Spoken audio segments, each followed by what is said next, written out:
Alright, I'm going to do a bit of an information video because I went online trying to find something and there's nothing online on these particular mincers, so I thought I'd do a quick video on them.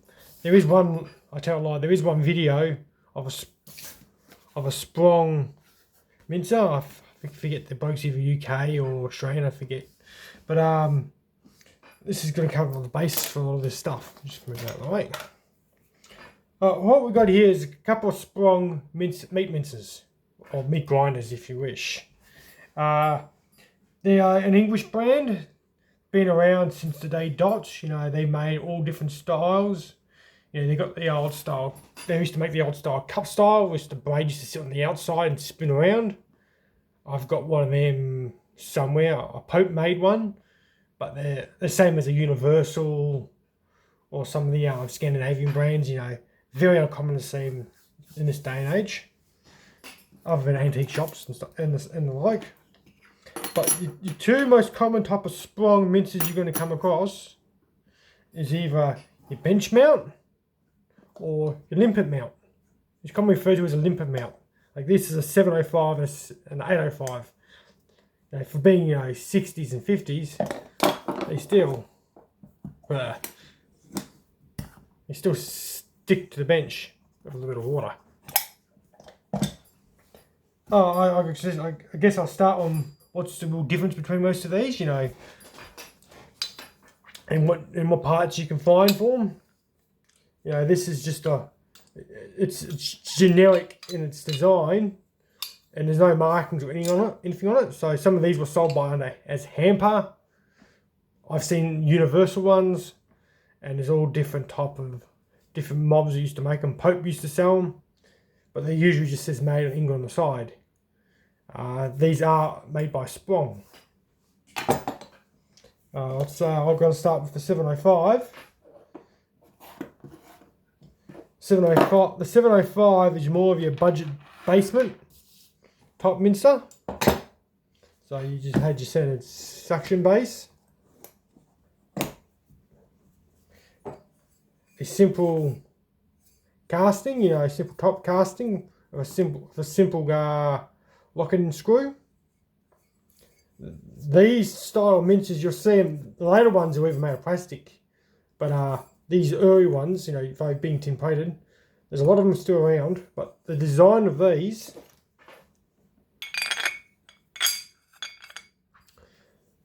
you can get away using nearly room temperature meat with these. These are very good for softer meats. This will churn up stuff where some of the worm style mincers will actually get stuck in. They are a cast iron bushing, so they are known to wear like any other mincer. In the old days they used to use lard or pig fat, or same thing, tallow. That type of grease fat. I tend to use grapeseed oil.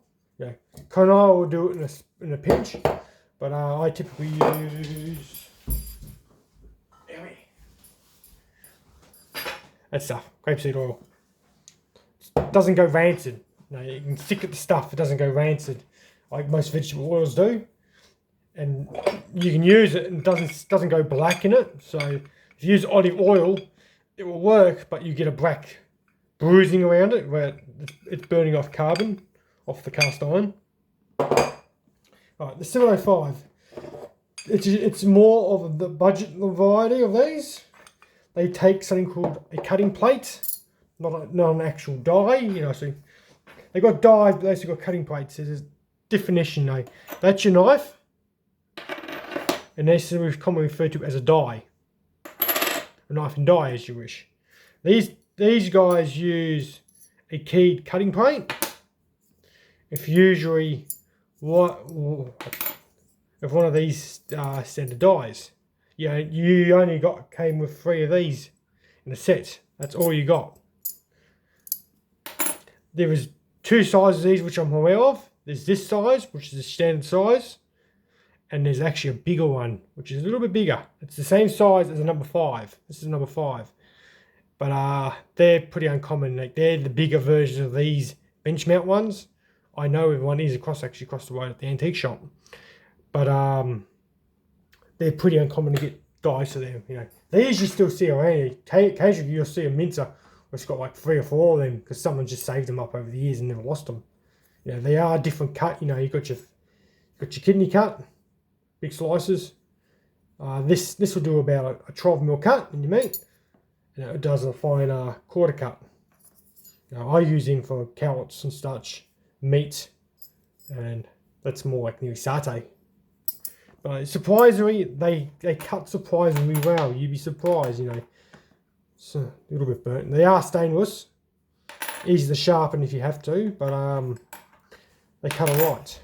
Right, let's get into the body. They're pretty simple to set up. You insert your cutting plate. Your cutting plate is not keyed. It's keyed on this side, but not keyed in the middle. So the cutting plate you put on locks in, so it's keyed. And these are typically either a plastic bushing, or on the earlier ones, actual cast iron bushing. And it's just simple tying you on, and that's all she wrote with the if your cutting blade. Pretty simple, pretty effective. You know, I can easily sit there and chew. See, I did a kilo worth of venison one night, and it just took me all about 5 minutes. It took me longer to clean the thing. That's usually what it is. And it comes with a standard cast iron handle, so cast aluminum handle. And there's usually just a set screw in the back. Nothing too fancy. It works. It is what it is. They usually just bolt on that. Screw on. Usually I've got a bit of water on the bench.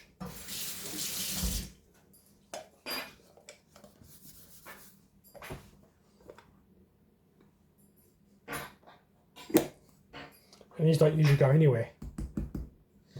And you can sit there and you can churn away as pretty much as you like, and everything sits underneath it. They're pretty handy for that. Right, that's the 705. That's a 705 that it is. I'll move on to the next one. The 708 base is the same. I'll just keep even for here for the moment. Difference between them and the earlier ones is once you step up to the higher grade, you start ending up in proper meat mincer grade. So you got your standard top, high axis top, big cast iron bushing. You know, that's a nice long cast iron bushing, especially for number 5. They do make an 8 and 10. I have seen a 10 one, but they're pretty uncommon to see a 10 one because most people got these as wedding gifts. That's what most owner of these are. But the Americans, you know, why do you mince your beef and stuff like that? In English cooking, a lot of people used to get the cheaper cuts of meat and run it through the mincer, especially after the war. These are all made post-war.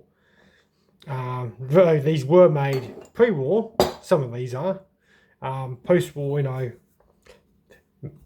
food was tight. You know, my grandfather grew up during the Brits, and he's always remember his mum cranking on an old one of these. You know, you run your breadcrumbs, your vegetables, you know, your meat.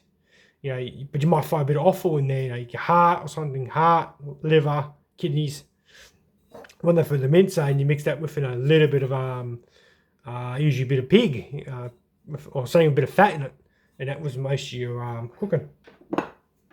You know, they are surprisingly, these are surprisingly good mincers. These spongs, you know, machined, properly machined all the way around, so that makes them nice and tight. That makes sure they cut. A lot of cheap mincers, especially the Chinese ones, they will cast this edge in, so it comes out to a razor thin point.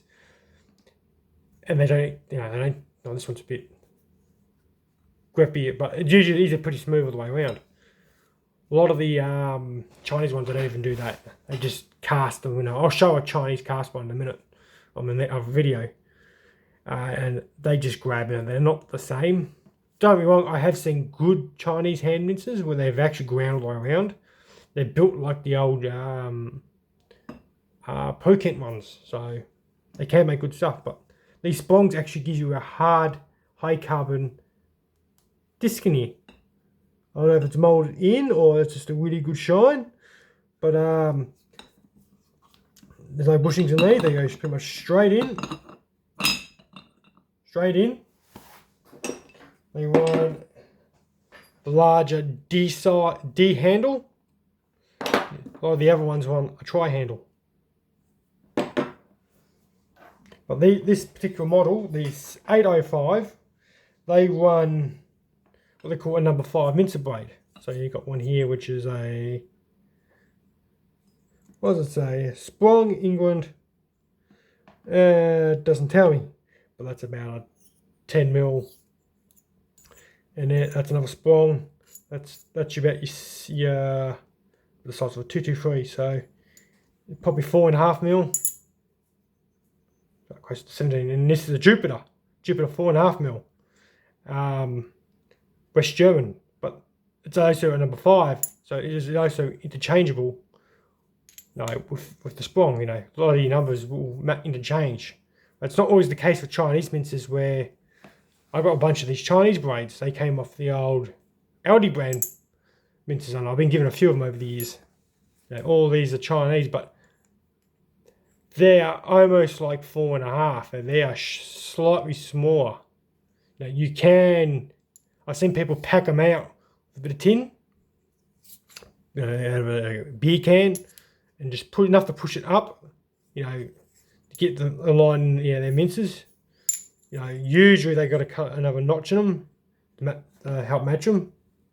You know, this steel grind's really good, oddly enough, you know, but it's very low carbon steel. You know, it doesn't hold the edge quite nicely.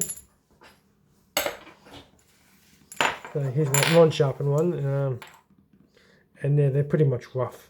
No, I don't use them. I just got them here. Anyway, we'll get back to this. This one takes a standard. This is a knife that came with it. Nice standard high carbon steel knife. They usually just go straight in the end. Lock in. One simple braid. Usually they're centered to about 10 o'clock, and on goes the front. Nothing too experienced or fancy with these sprongs. They work quite nicely. They're nice and smooth, and they're all right up. This, you can sit there and churn, and because this has got a cut edge on it, back it off a bit. This will actually cut. If your meat's frozen enough, this will actually cut your mince right there, so you get chunks go through, not one big long worm. The only problem with this is you've got to use it on the edge of a counter because your handle's too long to do a full rotation. Unlike the 705, where you actually return on the bench. But I'm also advising that this is the right handle for it. It just came with it. I'm expecting it's the right handle, but I could be wrong. That's the limpet style mincers, and we get to the no name version. You know, pretty simple. No, I got this at the show. I paid $5 at the garage sale for it. It came with one braid, and I think it came with the that one. Real coarse braid that was bent all the way in because the person, I got blunter and blunter, he just kept tightening it. But this is a standard bench mount, you know. I've used him actually quite a bit, actually, other than the sticker not coming off. They work surprisingly well, you know, for doing bacon and stuff. And I run this bacon through this when I got my deer mince out, and I use that, chop the bacon in nice long pieces, mix it with my mince. So that is what it is. You got any questions, just ask. This is just more of a little carry out about these things, because there's nothing online for them.